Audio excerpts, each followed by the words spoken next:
Welcome back, friends. So this is layer 2 complete. We're going to start layer 3. This piece is 18 by 18 inches. That's the size of canvas that we are working with. And yeah, let's see what we want to do. Ooh.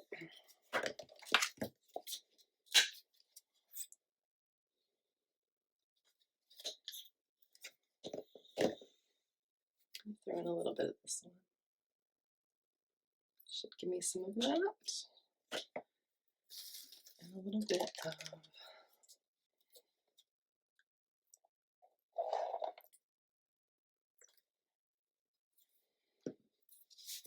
if it's intimidating to you to put paint directly on the canvas, I understand entirely. I enjoy it because it kind of forces me to use what's there, and it kind of creates a problem to solve. I have this much paint. What am I going to do with it? Where will I put it? But if that feels a little overwhelming or just kind of, too much commitment for you, that's cool. You can always put it on your palette and then bring it over in a way that feels a little more in line with your comfort of working. I've just been doing this a really long time, so I don't,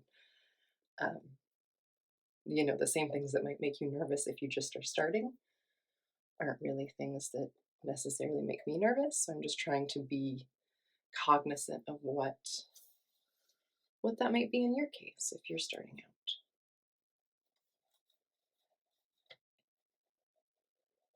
So this teal here is very translucent. So if I don't mix it with something like this cream yellow color here to make it a little more opaque, it's very see-through. So that's partially why I'm mixing it with this friend.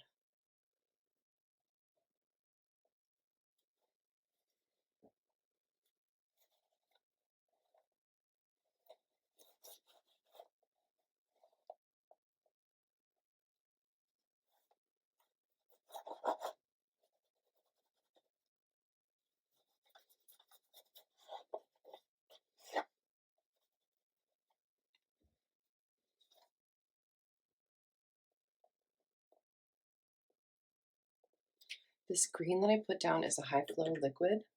So as you'll see, it's very runny. Where these other ones are soft body paints, so they're really thick and they're not going to give you that automatic dripping unless you add in a high flow to mix it with it or mix it in with water.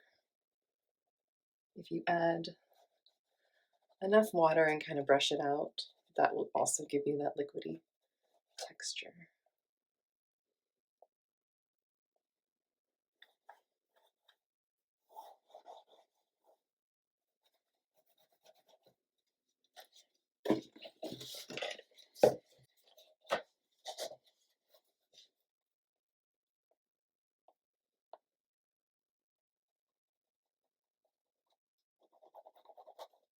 So this is usually the layer, or starting at this layer, where if something kind of starts to stand out to me and look like something, I would start to fill it in or kind of build out whatever I'm sort of noticing. I don't see anything yet, but maybe, maybe you do. Kind of like looking at the clouds when you're a kid. So if you see anything, let me know. This kind of reminds me of a snail shell or like a wave here, but that's about it.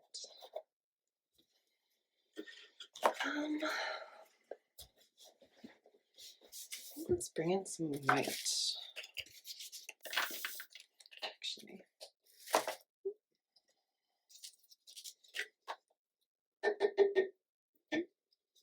this white that I'm bringing in is a fluid, so it's not super runny, but it's softer than these kind of paints.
And as always, I have no idea what I'm doing. I'm just painting, just making shapes and kind of filling things out, and honestly just trying not to think too much about what I'm doing, which can kind of feel counterintuitive in a way to try to turn off your brain to do something. But I think the more you just let go and relax and just enjoy what you're doing, the better it turns out in my experience. The less pressure that I put on myself and less stress of having it need to be something or need to, um, go a certain direction or have some sort of concept of success that I'm working towards. When I let all of that go, you're left with just painting and the freedom of that.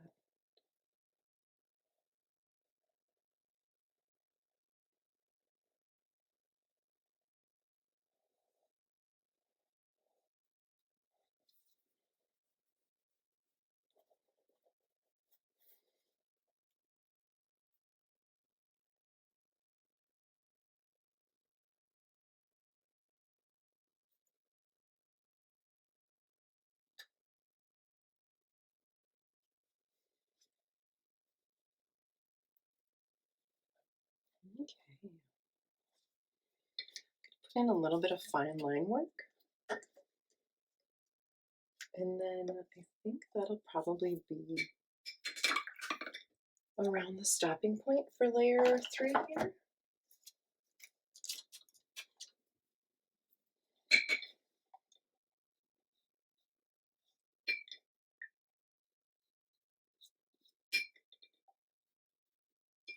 So again, this is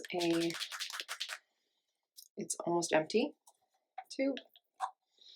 And so I just filled it with some of my water to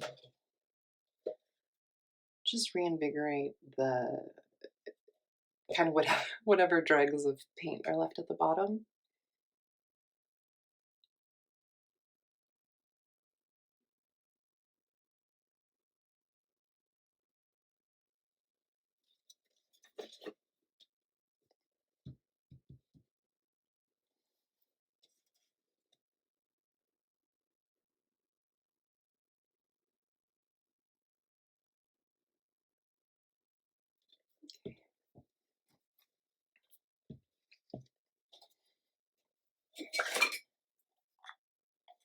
And I'm using this really long brush, really long tip brush, because it lets you make, as long as it's wet enough, it has enough pigment on it, you can do these very fun, dainty lines that I'm a big fan of.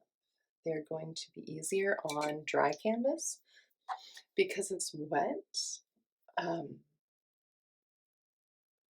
the paint interacts with it more, so it kind of takes more off the brush and isn't quite as clean as when you go on the dry surface like this.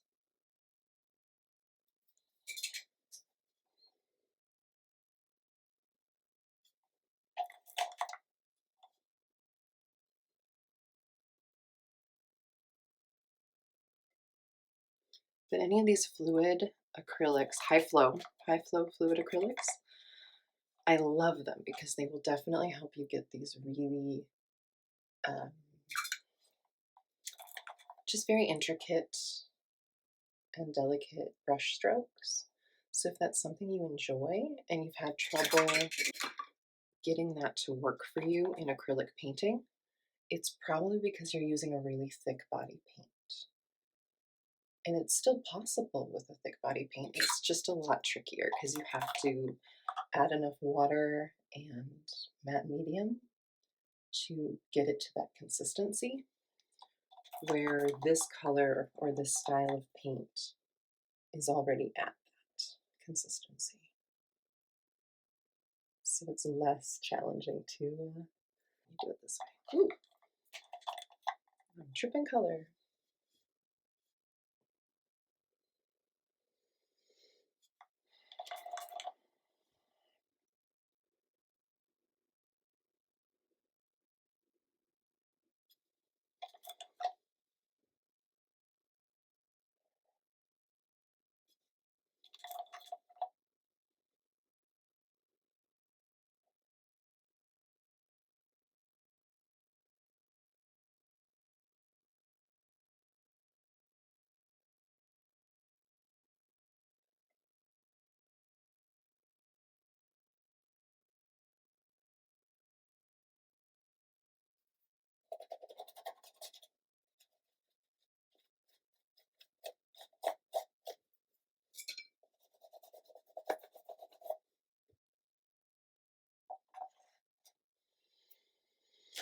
All right, so I'm not sure what direction I'm going to want this to go.